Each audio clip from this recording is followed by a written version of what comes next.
The Imperium saw a space marine smile once, and they lost their minds. This isn't metaphor.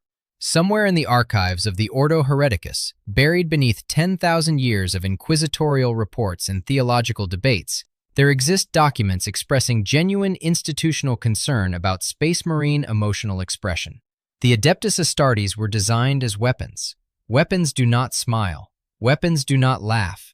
Weapons do not look up at a sunset and feel something stir in whatever passes for their hearts. When a weapon begins exhibiting these behaviors, the Imperium's bureaucratic immune system activates. Questions get asked, investigations get launched, and somewhere, a clerk in a dusty administratum office adds another notation to a file that nobody wants to acknowledge exists. The file is titled, essentially, "What if the Angels of Death have feelings?" Here's what nobody tells you about the Adeptus Astartes, the Angels of Death, the Emperor's finest. The 7-foot-tall, genetically modified murder machines who've spent 10,000 years defending humanity from threats that would make Lovecraft weep into his morning coffee. These warriors, these weapons, have hobbies. Real hobbies. Pottery, poetry, calligraphy, competitive drinking that would kill a baseline human 3 times over. They go home to their families. They sing around campfires. They carve beautiful designs into the bones of their dead brothers. They argue about pigment quality with the same intensity other soldiers argue about weapon modifications. And the Imperium? The Imperium absolutely cannot handle it. Let me explain why this matters. Why the hidden psychology of Space Marines reveals more truth about the grimdark universe than 1,000 battle reports ever could. Because the story everyone knows, the story of eternal war, of humanity standing alone against the darkness, of sacrifice and duty and the grim necessity of violence, that story is incomplete. The real story is about what happens in the spaces between battles. What happens when a creature designed to feel nothing looks up at the stars and writes a poem about them? What happens when the Emperor's perfect weapons turn out to be imperfect in the most human way imaginable?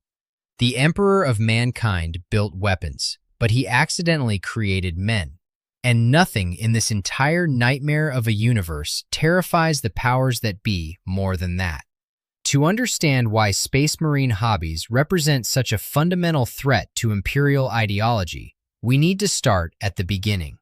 Not at the Great Crusade, not at the Horus Heresy, but at the moment of conception, the instant when the Emperor decided what his transhuman soldiers would be. Consider what the Emperor was actually trying to accomplish. This is a being of unimaginable psychic power, someone who had walked the earth since before recorded history, who had watched empires rise and crumble like sandcastles beneath the tide of time. He had seen humanity's brightest achievements and darkest failures.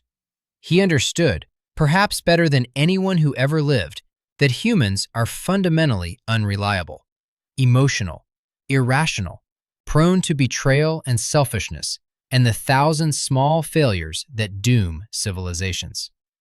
When he finally revealed himself during the Age of Strife and began the Great Crusade to unite humanity, he needed soldiers who would transcend these weaknesses. Not just any soldiers, perfect soldiers. Soldiers who could fight for centuries without rest, who could be deployed against any threat, who would never question orders or yearn for anything beyond the next battlefield. Soldiers without the flaws that made ordinary humans so maddeningly inconsistent. He'd already tried once with the Thunder Warriors. Those first transhuman soldiers had helped him conquer Terra, but they burned too bright and too brief. Too emotional, too unstable, too human. The Thunder Warriors questioned. They complained. They formed attachments and harbored resentments. Worse, they aged rapidly, unpredictably, their enhanced bodies breaking down after only a few decades of service. The Emperor learned from that failure. When he created the Space Marines, he built in redundancies against humanity itself. The process is breathtaking in its thoroughness. 19 additional organs grafted into the body, each one designed to enhance combat capability while reducing dependence on normal human needs. The Biscopia strengthens muscles beyond anything nature intended. The hemastamen accelerates blood clotting and oxygenation. The melanochrome allows skin to adapt to radiation that would cook an unmodified human. The succinate membrane permits suspended animation, eliminating the need for sleep during extended operations. Every organ serves a purpose, and that purpose is always the same. Make the weapon more effective, make the man less necessary. But the organs are only the beginning. The real transformation happens in the mind. A specialized chamber called a hypnomat subjects each aspirant to hypnotic sights and sounds specifically designed to condition their minds toward resilience and obedience, while training them in the use of their newly implanted gene seed organs.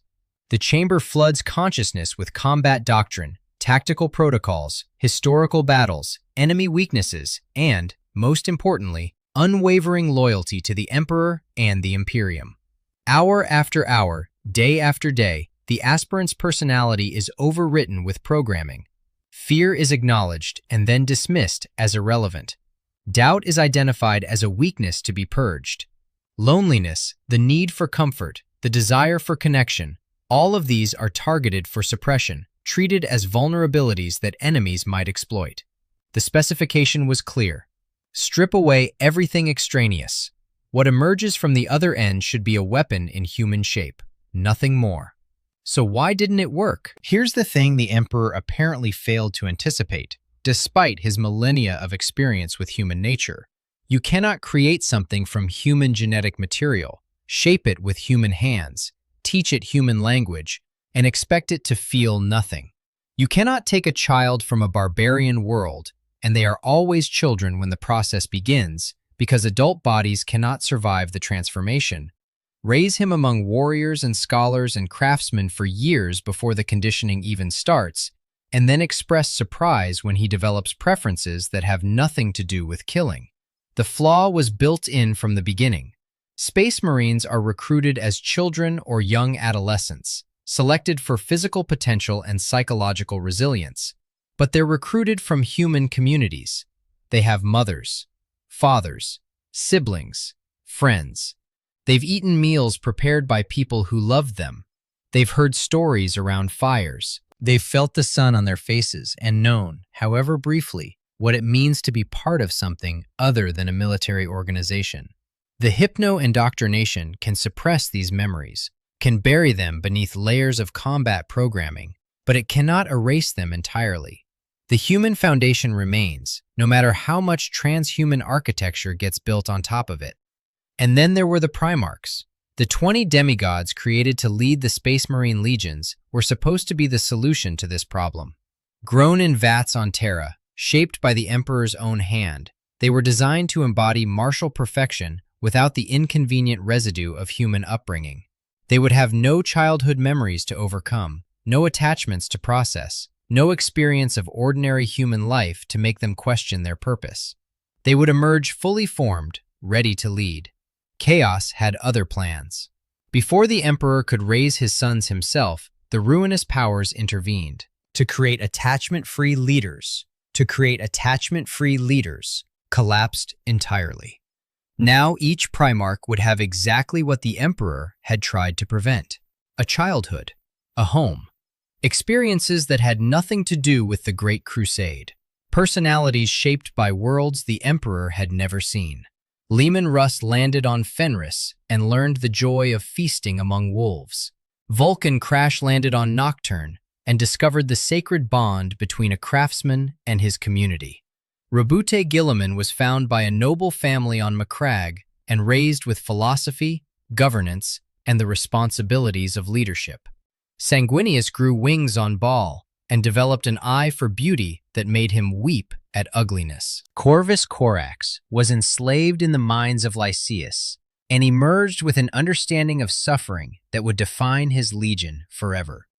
And Jagatai Khan rode the endless steppes of Chagoris and learned something that would eventually send shockwaves through the entire Imperial war machine. He learned that a warrior who does not tend to his spirit is already dead, no matter how sharp his sword. When these Primarchs finally met their legions, the thousands of genetically modified soldiers who shared their blood, they did something the Emperor probably found inexplicable. They didn't simply take command. They didn't just impose tactical doctrines and combat protocols. They shared their hobbies. They taught their sons the things that had made their own childhoods meaningful. They recreated, in the heart of the military machine, the cultures of their homeworlds. The emperor built weapons, but the Primarchs, his own creations, his own sons, turned those weapons into men. If you want to understand why Space Marine psychology matters, if you want to see the clearest example of humanity persisting where it was supposed to be extinguished, you need to spend some time on the steppes of Chagoris with warriors who look like Mongol raiders but think like Buddhist philosophers. When Jagatai Khan was reunited with the 5th Legion, he found exactly what the Emperor had ordered: efficient killing machines. Fearsome in battle, loyal to the Imperium, fast, aggressive, brutally effective in combat. Precisely what the specification demanded. The Khan looked at these warriors, his sons, his genetic inheritors, the vessels of his legacy, and saw something missing. These were killers, yes, but they were empty killers, hollow. They knew 1,000 ways to end a life and nothing about why a life might be worth living. They could not read. They could not sing. They knew nothing of the poetry that made a cold night bearable, the music that transformed a long ride into a meditation, the calligraphy that taught patience and precision in ways no combat drill ever could. The Khan found this intolerable. Jagatai Khan's childhood on Chagoris had been spent among the Talskars, a tribe of nomadic horsemen who lived under the endless sky. They were warriors, certainly, fierce enough that the young Primarch had to prove himself through combat before they accepted him. But they were not only warriors. The Talskar understood something that the Imperium, in its relentless focus on military efficiency, had forgotten: that the spirit requires nourishment as surely as the body, that a blade kept always at the edge will eventually break, that the capacity for violence means nothing if there is no beauty to protect. So Jagatai Khan did something radical, something that would terrify imperial administrators for 10,000 years. He mandated what he called the noble pursuits for every single member of his legion. Calligraphy, hunting, and the telling of ancient tales were explicitly defined as foundational to White Scar's identity rather than optional enrichment. This wasn't a suggestion, wasn't an after-hours club for the artistically inclined. This was doctrine, written into the very genetic and cultural inheritance of the chapter, as inviolable as their duty to the Emperor himself. Every White Scar is required to know how to read. In the 41st millennium, where the vast majority of imperial citizens are illiterate and information is jealously hoarded by the ecclesiarchy and administratum, this marks the White Scars as dangerous intellectuals by imperial standards. Reading implies access to ideas. Ideas imply independent thought. Independent thought implies the possibility of heresy. The equation is simple from the Inquisition's perspective and deeply troubling. But the White Scars don't stop at literacy. They must play musical instruments. They must practice the arts with the same dedication they bring to combat training. Throat singing, that haunting Mongol tradition where a single voice produces multiple tones simultaneously, creating harmonies that seem to come from the landscape itself, is not merely permitted but expected. Poetry composition is mandatory. Mandatory poetry. For Space Marines. Let that sink in. The White Scars practice calligraphy between campaigns, each warrior developing a distinctive hand that identifies his scroll work as surely as a fingerprint. The brushstrokes are not merely decorative, they are meditative, teaching control and precision and patience, training the mind to find stillness in the midst of chaos. A White Scar who can write beautifully is considered more complete than one who can only kill efficiently. The chapter's Fortress Monastery contains archives of 10,000 years of calligraphic work, each piece a record of a warrior's inner state at a particular moment in time. The hunting traditions of Chagoris survive as well, adapted to whatever worlds the White Scars find themselves deployed upon. Between major engagements, hunting parties range across planetary surfaces seeking worthy prey, not for sport, not for trophies, but for the discipline it teaches. Hunting requires patience. observation, the ability to read terrain and anticipate behavior. These are skills that transfer directly to combat, yes, but they also keep warriors connected to something older than war, something that humans have done since before cities existed, something that reminds them, however briefly, that they are not machines. When the White Scars make camp for the night, emulating the Mongol horse lords who inspired their culture, they settle around their fires and sing stories to one another. The songs trace the chapter's history across 10 millennia, battles won and lost, heroes remembered and mourned, moments of triumph and tragedy preserved in verse. This isn't nostalgia. This isn't recreation. This is deliberate cultural engagement as a survival strategy to maintain their humanity. The Khan identified, correctly, that his son's humanity was under constant threat, not from enemy fire, but from the very process that made them transhuman. The hypno-indoctrination, the genetic modification, the centuries of warfare, the distance from anything resembling normal human experience. All of it conspires to hollow them out, to reduce them to the pure killing function the Emperor originally designed. The White Scars solution? Sing around campfires like Mongol warriors on the steppes of old Earth. This isn't weakness. This is survival. And the Imperium has never quite figured out what to do about it. The other legions looked at the White Scars with a mixture of confusion and contempt during the Great Crusade.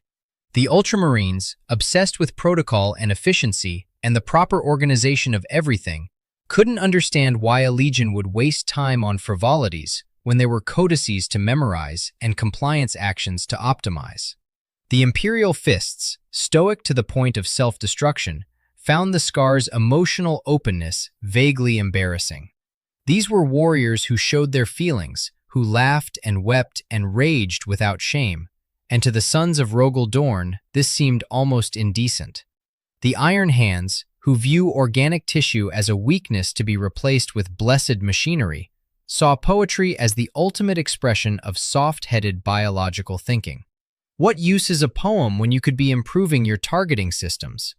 But here's the thing, the White Scars kept winning, kept functioning, kept producing warriors who could fight for centuries without burning out, without succumbing to madness, without losing themselves to the void that waits for every space marine who forgets what he's fighting for.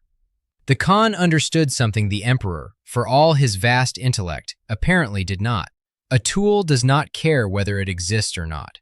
A weapon does not fear the loss of its own identity. But a man, even a man modified beyond recognition, who can spit acid and survive the vacuum of space, who will live for centuries and kill millions, a man needs something to fight for other than duty. He needs a self worth preserving. The deepest discomfort with the White Scars came not from other Space Marine legions, but from the bureaucratic heart of the Imperium itself. Because if the Khan was right, if maintaining humanity wasn't just permissible, but necessary for long-term function, then what did that say about the Emperor's original design? What did it say about the thousands of Marines in other legions conditioned to suppress exactly these impulses? What did it say about the Imperium's entire ideology, which treats human individuality as, at best, an inconvenience to be managed, and at worst, a heresy to be purged? The Khan's heresy wasn't worshipping false gods or making pacts with chaos. It was far more subtle and far more threatening. He told his sons they were allowed to be happy. What Jagatai Khan did deliberately, Sanguinius, the winged Primarch of the 9th Legion, did as a matter of desperate necessity. The difference reveals something important about why Space Marine hobbies emerge. For some chapters, culture is a choice. For others, it's the only thing standing between them and complete psychological collapse. The Blood Angels carry a curse in their gene seed. The red thirst, they call it, an overwhelming urge towards savagery and blood drinking that lurks in their genetic inheritance like a predator in tall grass. The flaw is ancient, possibly dating back to the original creation of the Legion, and it cannot be excised. Every Blood Angel carries this darkness within him. Every Blood Angel feels the pull toward violence that transcends tactical necessity, toward cruelty that serves no purpose but its own satisfaction. Left unchecked, the red thirst can consume a blood angel entirely, transforming one of the Imperium's finest warriors into something indistinguishable from the monsters they're supposed to fight. When Sanguinius first met his sons, he found warriors already struggling against this darkness. They knew what they were. They knew what they might become. Some had already fallen, lost to the thirst during campaigns, put down by their own brothers before they could slaughter the civilians they were supposed to protect. The psychological weight of this knowledge, that any of them might at any moment lose themselves to the beast, was crushing. Lesser commanders might have responded with stricter discipline, harsher conditioning, more aggressive suppression of any deviation from pure combat function. If the beast is always lurking, perhaps the solution is to cage it more tightly, to allow no freedom at all, no space for the monster to emerge. Sanguinius did the opposite. He taught his sons the cultural hobbies of Baal, making poetry and art integral to Blood Angel's identity rather than mere distractions. The logic was elegant, beautiful even. If the beast within craves destruction, then creation becomes a form of resistance. Every painting completed, every poem composed, every statue sculpted represents a victory over the darkness waiting to consume them. The Blood Angels don't make art because they're soft. They make art because art is the only thing standing between them and total psychological collapse into monsters. Each brushstroke is a declaration. I am still here. I am still human. The beast has not won today. And they take this commitment so seriously that they will launch military operations to acquire art supplies. I need you to understand that this is not exaggeration. The Blood Angels have fought campaigns, expended lives, ammunition, resources, time, to secure the materials they need for their creative work. They have fought creatures guarding precious bloodstone pigments. They have waged war to secure herds of animals whose hide produces the finest canvas, whose bones yield the best quality brushite for sculpting. These expeditions are planned with the same meticulous attention to detail that other chapters reserve for strikes against enemy command structures. In any other context, this would be dismissed as madness. Sending space marines to die for paint? Risking irreplaceable gene seed to secure art supplies while the Imperium burns? From a purely tactical perspective, it's indefensible. But for the Blood Angels, these expeditions are as vital as any campaign against chaos. More vital, perhaps. You can always fight another battle. But if you stop creating, if you let the beast win by default, you become the monsters you were built to fight. And that defeat is permanent. Somewhere in the 41st millennium, there are space marines who can recite market prices for high-quality pigments. Sergeants who know which worlds produce the best vellum for manuscript illumination. Captains who have personally led kill teams into Xenos-infested ruins not to recover archaeotech weapons, but to retrieve a particular shade of blue that cannot be synthesized. Apothecaries who maintain careful records of which artistic materials are running low, flagging them for acquisition during the next convenient campaign. This is objectively absurd, and it is objectively beautiful. And the Blood Angels would die before giving it up. Their fortress monastery on Baal contains galleries that would rival any museum on ancient Terra. 10,000 years of creative output from warriors who spent their downtime painting, sculpting, composing music, and writing verse. The collection spans every medium: oils and watercolors, marble and bronze, illuminated manuscripts and carved reliefs, musical compositions, and epic poetry. Some pieces are technically crude, the work of warriors who had skill in killing but little natural artistic talent. Others are masterpieces that would have made the great artists of human history weep with envy. All of them are treasured equally because the quality matters less than the act. What matters is that a Blood Angel created rather than destroyed. Young aspirants, before they even receive their first gene seed implant, are evaluated not only for physical prowess, but for artistic potential. The chapter's recruiting sergeants watch for children who show interest in making things, drawing in the dust, humming melodies, carving figures from scraps of bone. A boy who can fight is valuable. A boy who can fight and create is precious beyond measure. The Blood Angels seek artists who can also kill, understanding that the killing means nothing if the art dies. Think about what this means. Other chapters seek the strongest, the fastest, the most aggressive youths they can find, raw material for the war machine. The Blood Angels have inverted the entire logic of Astartes recruitment. They're not looking for weapons to be shaped, they're looking for artists to be preserved. The studios within the Baal Fortress Monastery are equipped with tools that would make any craftsman weep with envy. Brushes made from the hair of extinct creatures, preserved for millennia. Pigments ground from minerals found only in the depths of radiation-scorched mines on worlds that no longer exist in any safe form. Canvas stretched across frames of bone harvested from the chapter's own honored dead. A practice that sounds macabre until you understand that it keeps the fallen present, makes them part of the creative work that continues long after their death. When a Blood Angel paints, he paints with the materials of sacrifice. Each work of art a reminder that everything beautiful in the Imperium was purchased with blood. The artistic hierarchy within the chapter is taken as seriously as military rank. Master artificers who have spent centuries perfecting their craft serve as instructors to newer Blood Angels, passing down techniques that have evolved over 10,000 years. The best artists receive commissions to create works for the chapter's most sacred spaces. Paintings for the chapel walls, sculptures for the honor halls, illuminated manuscripts recording the chapter's history. To be selected for such a commission is considered as great an honor as being awarded a battlefield decoration. And all of it, every painting, every poem, every carefully carved statue, exists because the alternative is unthinkable. The Blood Angels create because creation is the opposite of destruction, and destruction is what the beast within demands. Every hour spent at an easel is an hour not spent feeding the red thirst.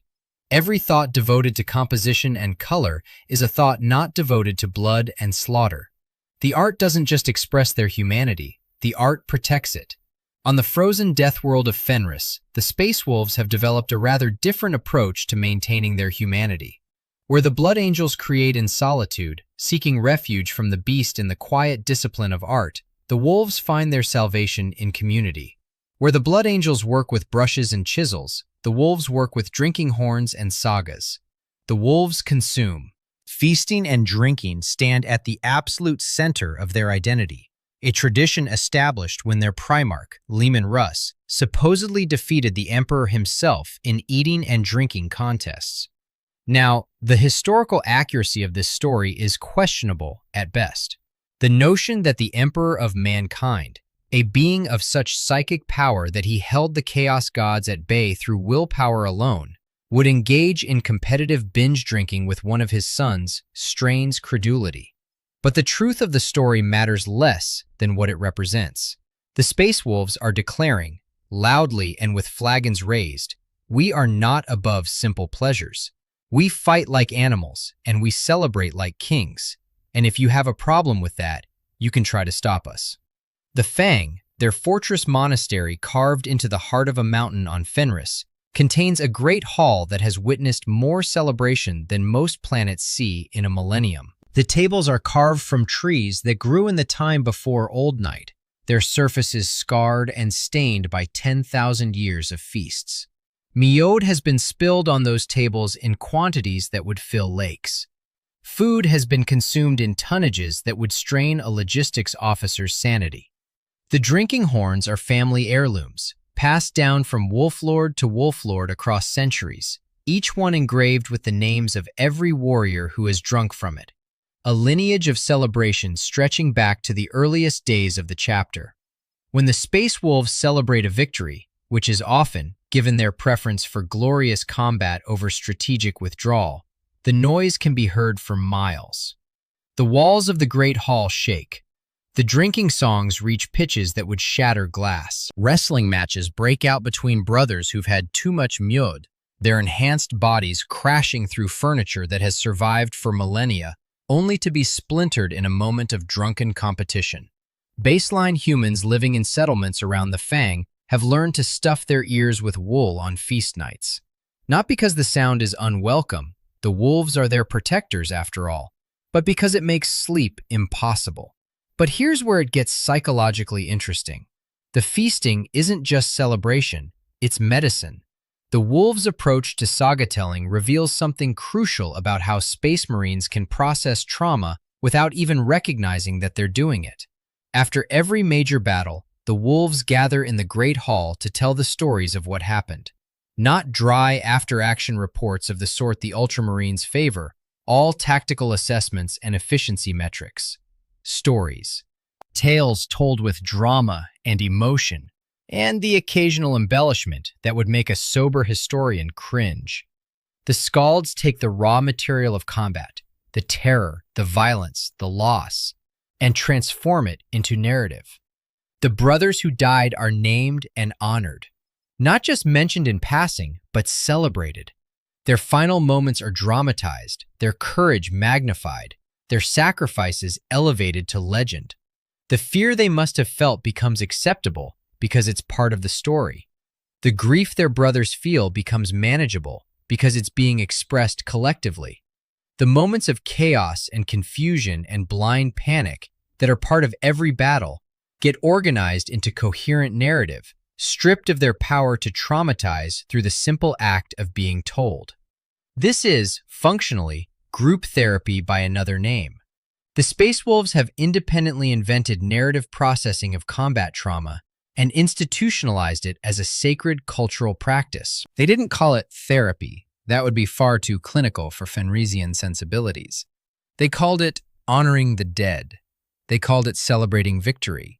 They called it drinking with your brothers after a hard fight. But the effect is the same. Trauma is processed through story, shared among the pack, diluted until it becomes bearable. The Skalds who preserve these tales hold a position of honor within wolf society that has no equivalent in any other chapter. These warriors turned bards spend decades learning the thousands of sagas that comprise Space Wolf history, committing to memory stories that stretch back to the Legion's founding. A fully trained Skald carries more history in his head than most Imperial archives contain in their entire databanks. Battles fought, heroes honored, lessons learned across 10,000 years of ceaseless war. When a Skald speaks, even the most blood-hungry wolf falls silent. The tales are sacred. To interrupt would be to dishonor the dead whose stories are being told. The sagas aren't merely entertainment. They're psychological medicine, administered through narrative, processing traumas that would break any mind if left to fester in silence. A wolf who has just watched his pack brothers die can drink until the grief dulls, then listen to a saga about another wolf who watched his pack brothers die, and survived, and fought on, and found meaning in the loss. The isolation of trauma is broken. The sufferer learns that he is not alone, that others have felt what he feels, that it is possible to carry grief without being crushed by it. The wolves don't talk about feelings in the way a modern therapist might encourage, but they feel together, they grieve together, they process together, and in the morning they fight again, not despite their emotions, but because their emotions have been given somewhere to go. The Imperial Fists, children of the stoic Rogel Dorn, represent a more austere approach to psychological maintenance. Where the White Scars find balance in beauty and the Space Wolves find it in brotherhood, the Fists find it in discipline, specifically in the discipline of pain.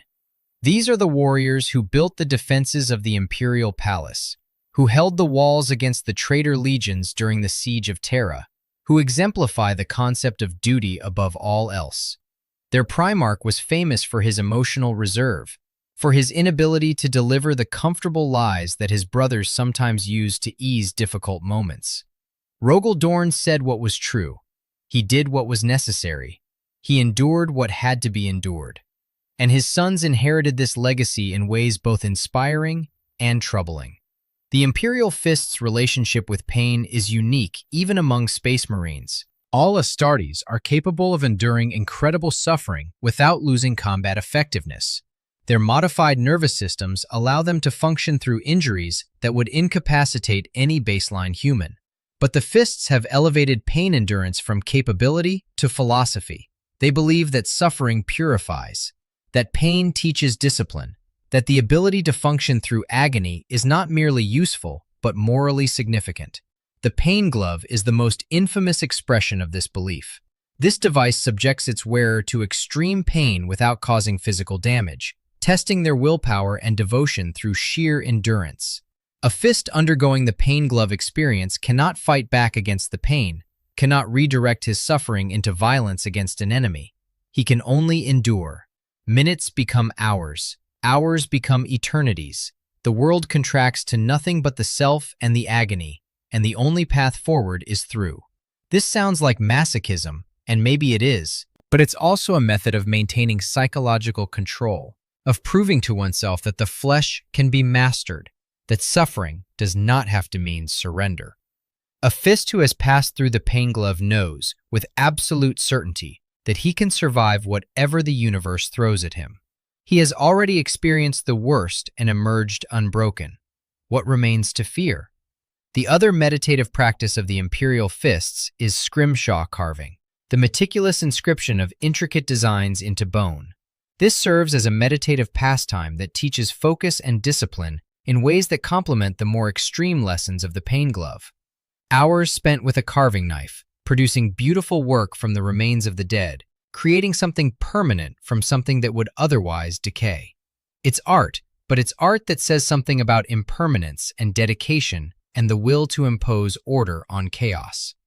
The bones the imperial fists carve aren't chosen randomly. Each piece of scrimshaw is created from the skeletal remains of a fallen brother, an honored enemy, or a beast slain in notable combat.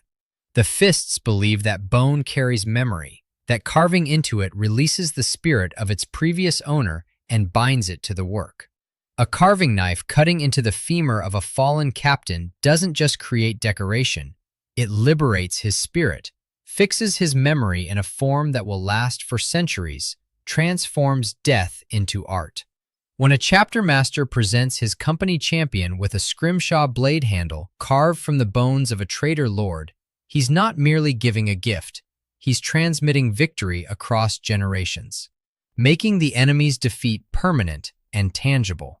Every time that champion draws his blade, his hand will rest on the remains of fallen evil, a reminder of what the fists have overcome and what they will overcome again. The combination of pain glove and scrimshaw creates a psychological profile unlike any other chapter. The imperial fists learn to endure through suffering rather than despite it. They find meaning in pain rather than simply tolerating it. And they preserve memory through craft, transforming loss into legacy with every careful cut of the carving knife. It's not comfortable. It's not even particularly healthy by baseline human standards, but it works. The fists have maintained their identity and their sanity for 10,000 years through methods that would destroy lesser minds. The Raven Guard, children of the melancholy Primarch Corvus Corax, have found their own path through the darkness, and it's appropriately poetic for a chapter named after birds associated with death and prophecy. Where other chapters express their humanity through celebration or creation, the Raven Guard do so through reflection. Corvus Corax spent his childhood in the mines of Lycaeus, a slave to brutal overseers, learning stealth and guerrilla warfare out of desperate necessity. When he finally led his rebellion and freed his people, he carried the scars of that experience for the rest of his existence. The Raven Guard inherited this legacy, a tendency toward introspection that other chapters find unsettling. The Raven Guard write poetry, not the epic verse of the Blood Angels, celebrating beauty and fighting back against the darkness. Something quieter, more personal. The poetry of the Raven Guard tends toward the contemplative, exploring themes of shadow and light, presence and absence, the space between what is said and what is meant. Their fortress monastery on Deliverance contains libraries of verse written by warriors across 10 millennia, most of it never shared with outsiders. This matters because of what it represents. The Raven Guard have created a space for processing the darker aspects of their existence, the loneliness of stealth operations, the moral weight of assassination missions, the knowledge that their victories often come without glory or recognition. Other chapters celebrate their kills. The Raven Guard mourn theirs. Not because they regret the necessity, but because they refuse to pretend that killing, even justified killing, leaves no mark on the soul. The chapter's emphasis on individual initiative and independent action also creates opportunities for reflection that more regimented chapters lack. A Raven Guard operating alone behind enemy lines for months at a time has nothing but his own mind for company. Without some form of internal practice, meditation, poetry, whatever maintains the self, that solitude would destroy him. The poetry isn't leisure, it's survival gear. The Ultramarines, children of the statesman Primarch Robute Guilliman, might seem like the least likely chapter to develop hobbies in any traditional sense. These are the poster boys of the Adeptus Astartes, the exemplars of discipline and protocol, the authors of the Codex Astartes that governs Space Marine organization across 1,000 chapters. They're famous for efficiency, for following procedure, for treating warfare as a science to be perfected through study and practice. But that's exactly the point. The Ultramarines' hobby is governance itself. Where the White Scars find fulfillment in calligraphy and the Blood Angels in painting, the Ultramarines find it in administration, scholarship, and the endless refinement of theoretical knowledge into practical application. Guilliman raised his sons to be more than soldiers. He raised them to be statesmen, philosophers, and civil servants. The realm of Ultramar, 500 worlds under the Ultramarines' protection, isn't just a recruiting ground or a supply base. It's a civilization that the Ultramarines actively govern, protect, and improve. When an Ultramarine isn't fighting, he might be studying law, reviewing economic projections, debating ethical philosophy with his brothers, or working through hypothetical scenarios that test his understanding of the Codex Astartes. This sounds clinical compared to poetry or feasting, but it's just as much a form of psychological maintenance. The Ultramarines' endless pursuit of theoretical perfection gives them a sense of purpose beyond violence. There's always another scenario to analyze, another principle to refine, another debate to have about the proper application of force in complex situations. The mind stays engaged. The soul stays active. The warrior remains a person rather than just a weapon. The famous theoretical/practical mental framework of the Ultramarines, where they constantly generate theoretical models and test them against practical reality, is itself a kind of intellectual hobby. It keeps the mind sharp between battles. It provides something to think about during the long journeys between war zones. It creates opportunities for the kind of Socratic dialogue that other chapters would find baffling, but that the Ultramarines treasure. And then there are the Iron Hands. If every chapter I've mentioned so far represents some version of maintaining humanity through cultural practice, the Iron Hands represent the opposite path and the tragedy of what happens when you try to purge humanity instead of preserving it. The Iron Hands Primarch, Ferrus Manus, developed living metal hands during his youth on Medusa. These silver arms became famous throughout the Imperium, symbols of the strength and resilience that defined the X-Legion. But Ferrus Manus hated them. He saw them as a reminder of weakness, of the moment when he needed enhancement to survive. He spent his life trying to be worthy of arms he never wanted. When Ferrus Manus died during the Horus Heresy, beheaded by his closest brother, Fulgrim, in one of the most tragic moments of that terrible war, the Iron Hands broke. They had always had a tendency toward replacing flesh with machinery, viewing the organic body as unreliable and weak. After their Primarch's death, this tendency became an obsession. They concluded that emotion itself was a weakness, that feeling was a liability, that the path to perfection lay in excising everything human and replacing it with the blessed certainty of steel. 10,000 years later, the Iron Hands are more machine than man. Most battle brothers have replaced so much of their original tissue with cybernetics that they barely qualify as biological life forms. They view their own flesh with contempt, scheduling augmetic replacements the way other chapters schedule training rotations. The pain of surgery is welcomed as purification. The loss of organic sensation is celebrated as progress. And they're miserable. The Iron Hands have one of the highest rates of psychological dysfunction among all Space Marine chapters. Their suppression of emotion doesn't eliminate feeling, it just removes healthy outlets. The grief they won't process becomes rage. The loneliness they won't acknowledge becomes paranoia. The fear they refuse to feel becomes obsessive need for control. The Iron Hands have spent 10 millennia trying to cut away their humanity, and all they've accomplished is making that humanity fester. Some among the Iron Hands have begun to recognize this. Dissenting voices within the chapter, usually silenced but never quite eliminated, argue that Ferrus Manus never wanted his sons to become machines, that his hatred of his silver hands was a personal flaw, not a doctrine to be followed, that the path to strength lies not in rejecting the flesh, but in mastering it. These debates are, in their own way, the Iron Hands version of a hobby. The chapter that claims to despise philosophy spends enormous energy on philosophical disputes about the proper relationship between man and machine. They may not write poetry, but they argue about the nature of consciousness with an intensity that would exhaust a baseline philosopher. The humanity they're trying to suppress keeps leaking out through the cracks in their ideology. The Iron Hands are a warning. They show what happens when you take the Emperor's original vision for Space Marines seriously, when you actually try to create weapons without souls. The result isn't efficiency, it's dysfunction. The human mind, even when augmented with the finest cogitators the Mechanicum can provide, cannot function without the processing power of emotion. Strip away feeling, and you don't get a better weapon. You get a broken one. Now, let's talk about the salamanders. Because if every chapter I've mentioned so far represents some variation of maintaining humanity through cultural practice, the salamanders represent something even more radical. They're just nice.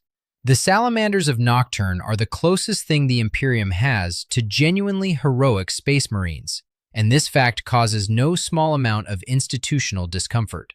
Their Primarch Vulcan grew up on a volcanic death world where survival depended on community bonds.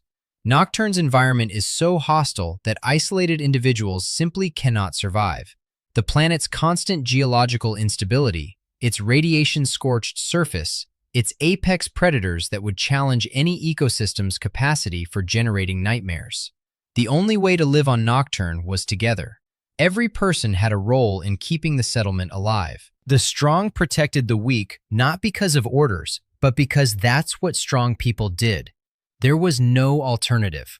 When Vulcan was reunited with his legion, he looked at these warriors designed to view baseline humans as inferior, as protected assets at best, acceptable casualties at worst, and said something heretical.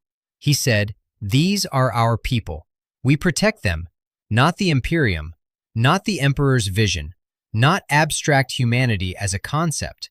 These specific people, here, now, alive and frightened and depending on us. We protect them." The salamanders maintain actual relationships with the civilian population of Nocturne, not the carefully managed propaganda relationships other chapters cultivate, where civilians exist as audiences for carefully staged displays of martial prowess, awed worshippers of the Emperor's angels, but real relationships. Salamanders go home between deployments, actually go home. They visit their families. They know the names of the children born in their settlement since their last departure. They remember what it felt like to be human, because they never stopped interacting with humans as anything other than peers. If you've played Space Marine 2, and many of you have, which is part of why you're here, you might have chosen to play as a salamander. You might have made that choice specifically because you wanted to roleplay a hero in a universe that doesn't seem to believe in heroes. The game lets you be good, in a way that the grimdark setting usually resists. You can prioritize civilian lives over tactical objectives. You can treat baseline humans as something other than collateral damage. You can be, in the language of the internet, the good guy. The salamanders validate that choice.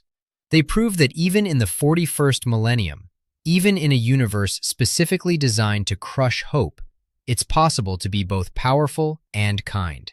To be both a weapon and a protector. To remember that the entire point of defending humanity is that humanity is worth defending.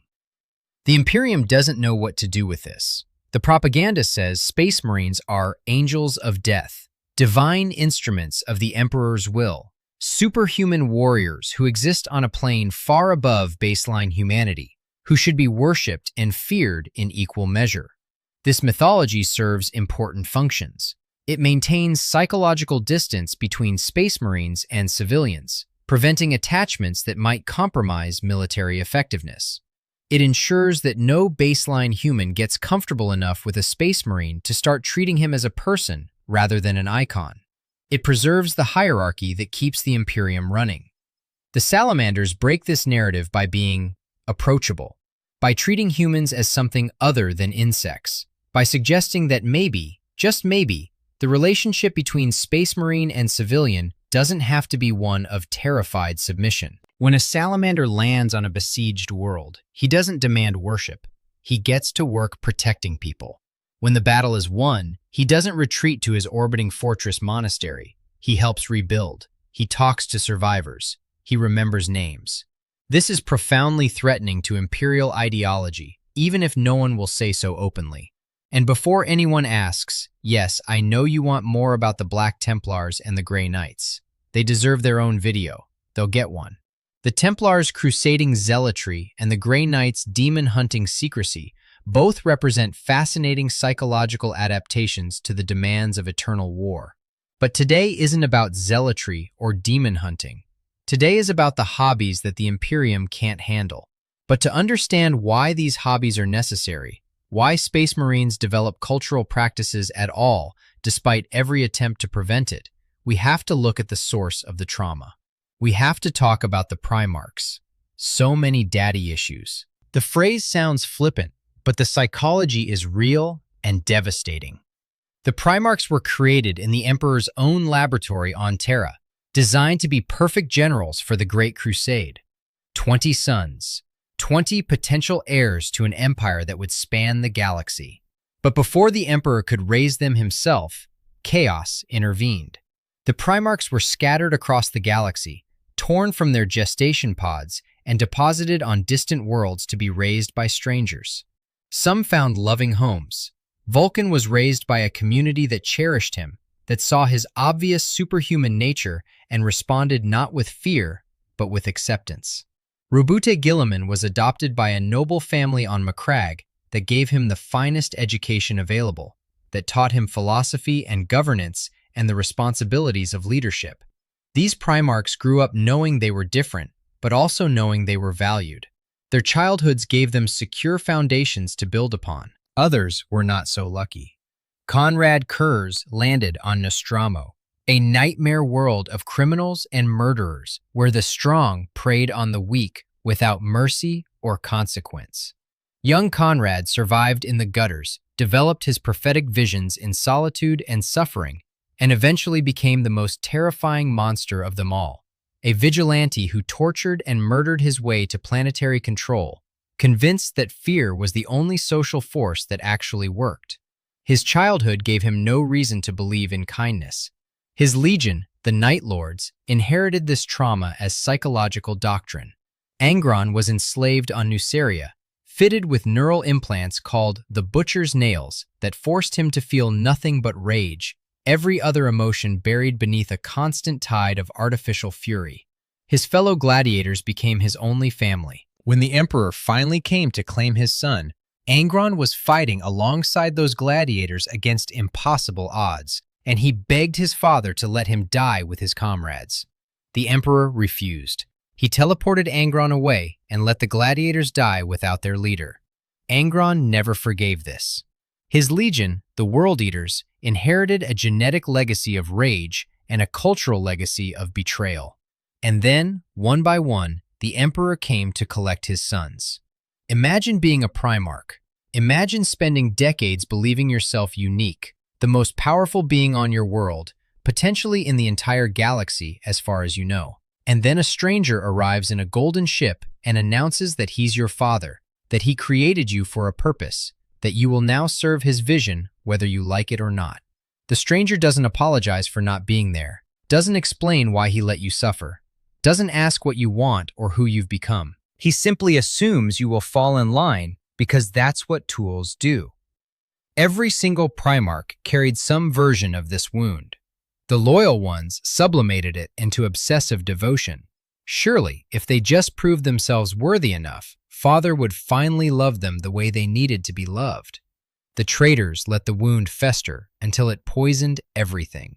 If Father never loved them, why should they remain loyal to his vision?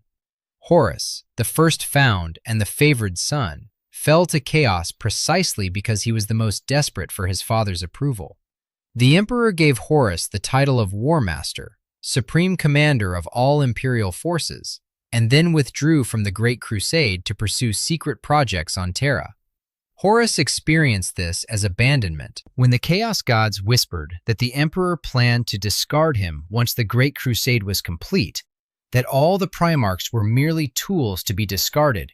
Horus's need to believe in his own importance made the lie irresistible. Lorgar, the priest Primarch who wanted nothing more than to worship his father as a god, was publicly humiliated for his devotion. The Emperor had Monarchia razed to the ground, a perfect city Lorgar had built in his father's honor, and forced the entire Wordbearer's Legion to kneel in the ashes while the Emperor explained that he was not a god and did not wish to be worshipped. This should have been a theological correction. Instead, it was psychological devastation. Lorgar responded by finding other gods to worship, gods who appreciated his loyalty. The Chaos Gods welcomed a son the Emperor had rejected. Magnus, the sorcerer Primarch with the most powerful psychic abilities after the Emperor himself, destroyed his father's greatest work in an attempt to warn him of Horus's treachery. Magnus used forbidden sorcery to break through the psychic wards protecting the Emperor's secret project, the Golden Throne, the Webway entrance, humanity's path to a future without the corrupting influence of the warp. The warning reached the Emperor, but the cost was catastrophic. The wards were shattered, demons poured through, everything the Emperor had worked for was compromised. And Magnus was punished as a traitor for his efforts. The pattern repeats across the Primarchs. Mortarion, who spent his childhood fighting against the toxic warlords of Barbarous, was rescued by the Emperor at the moment of his greatest triumph.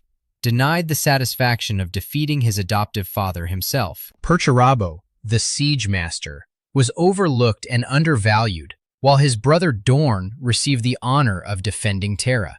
Alpharius and Omegon, the twin Primarchs of the 20th Legion, were raised so thoroughly on secrecy and deception that even they might not have known their true loyalties. What does this have to do with hobbies? Everything. The Primarchs tried to give their sons what the Emperor failed to give them: connection, purpose, a sense of self that existed independently of combat function. The hobbies weren't accidental. They were attempts to heal wounds that the Primarchs themselves never fully recovered from.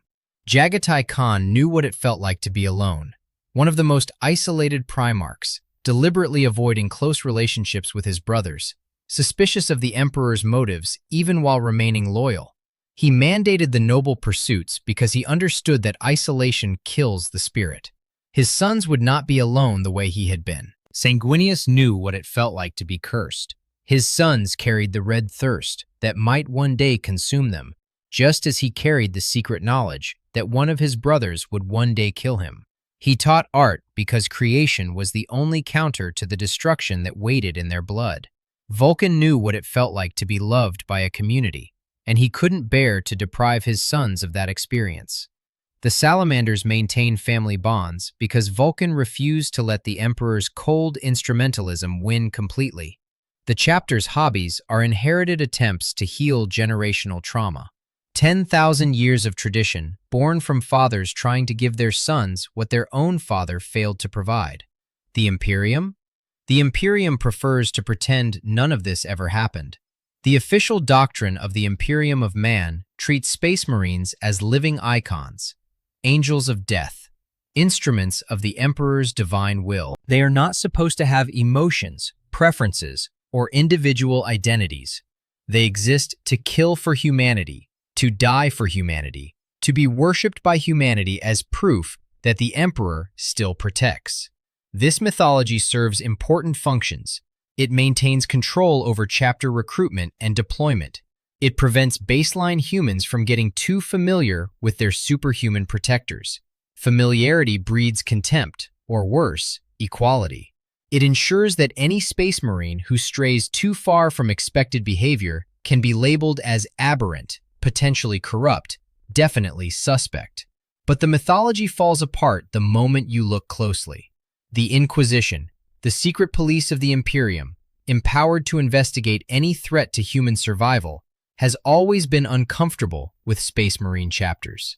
The Astartes are too independent, too powerful, too inclined to place chapter loyalty above imperial authority. A Space Marine's first allegiance is to his brothers, then to his chapter, then to his primarch, living or dead, and only then to the distant abstraction of the Imperium.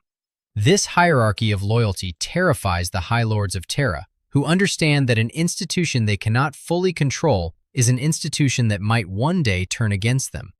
The Hobbies make this worse. A Space Marine who writes poetry has an inner life. An inner life implies the capacity for independent thought. Independent thought implies the possibility of dissent. The capacity for dissent implies the potential for heresy. The equation is simple from the Inquisition's perspective and deeply troubling. This is why the White Scar's work/life balance terrifies everyone. It's not just that they sing around campfires, it's what the singing represents. A Space Marine who actively cultivates his own humanity is a Space Marine who might, one day, decide that humanity matters more than the Imperium. A Space Marine who values his brothers as individuals rather than as tactical assets might, one day, refuse an order that would get them killed unnecessarily. A Space Marine who remembers how to feel might, one day, feel something the authorities don't want him to feel. The weapons might develop their own opinions about which wars are worth fighting. That's the real fear. That's why the Imperium can't handle Space Marines having hobbies. Not because the hobbies themselves are threatening. What harm could calligraphy possibly do? But because hobbies are evidence of selfhood, and selfhood in a weapon is a failure of the weapon's fundamental purpose. The Emperor wanted tools. He got men. And men have a disturbing tendency to think for themselves. So where does this leave us? In a universe of eternal war, where hope is heresy and kindness is weakness, where entire planets are sacrificed and children are born into slavery, and the best anyone can aspire to is a noble death. In this universe, the most radical act isn't violence. Violence is expected. Violence is demanded. Violence is the currency of the 41st millennium, spent freely by every faction in every conflict without thought or hesitation. There's nothing radical about violence. It's the baseline. The most radical act is a Space Marine choosing to paint, or dance, or sing stories around a campfire, or visit his family on a volcanic death world between deployments, or carve beautiful designs into the bones of his fallen brothers, or write poetry about stars he'll never live long enough to visit, or get blackout drunk with his packmates and tell increasingly embellished tales of battles fought 1,000 years ago, or spend hours learning the proper technique for throat singing, or argue passionately about which pigment produces the truest shade of bloodstone red, or meditate through the agony of the pain glove, or debate the finer points of theoretical versus practical doctrine, or compose melancholy verse about shadows and light. These acts of creation, of connection, of joy, these are what the Emperor's design was supposed to prevent. These are the bugs in the programming. These are the cracks in the killing machine that were supposed to be sealed shut forever. The Imperium fears this not because it makes the weapons weaker. The White Scars are among the most effective fighting forces in the galaxy, and they've been singing around campfires for 10,000 years. The Blood Angels' artistic obsession doesn't diminish their combat effectiveness. If anything, it enhances it by keeping the red thirst at bay. The Space Wolves' feasting doesn't make them worse warriors. The Salamander's kindness doesn't compromise their tactical effectiveness. The Ultramarines' endless debates about theory and practice produce some of the finest strategic minds in the Imperium. The Imperium fears this because it proves the Emperor's perfect weapons were never just weapons at all. Every Blood Angel painting a portrait is evidence that the gene seed couldn't erase the need for creation. Every White Scar composing a poem is evidence that the hypno-indoctrination couldn't fully overwrite the desire for beauty. Every Space Wolf singing a saga is evidence that even 10,000 years of war can't kill the human need to process trauma through narrative. Every Salamander visiting his family is evidence that the conditioning couldn't suppress the capacity for love. Every Raven Guard writing melancholy verse is evidence that reflection survives where it should have been purged. Every Iron Hand who secretly questions whether metal is really better than flesh is evidence that doubt cannot be eliminated, only delayed. The Hobbies are cracks in the machine, and through those cracks, something unexpected leaks out. Humanity. The very thing the Emperor was trying to protect. The very thing that makes the Imperium's endless sacrifice theoretically worthwhile persists in the last place anyone expected to find it. The Angels of Death have souls. The killing machines have hearts. The weapons have preferences and memories and art and love. If you've ever cared about the softer side of Warhammer 40,000, if you've ever found yourself more interested in the moments between battles than the battles themselves, you weren't missing the point. You were seeing it more clearly than anyone else. The grimdark universe wants you to believe that humanity has no place among the stars, that the only appropriate response to an uncaring cosmos is to become equally uncaring. The propaganda of the setting, both the in-universe propaganda and the meta-narrative that 40K is just a war game, pushes you to focus on the violence, the tragedy, the endless crushing weight of a universe that doesn't care about individual lives. But the Space Marines prove this isn't true.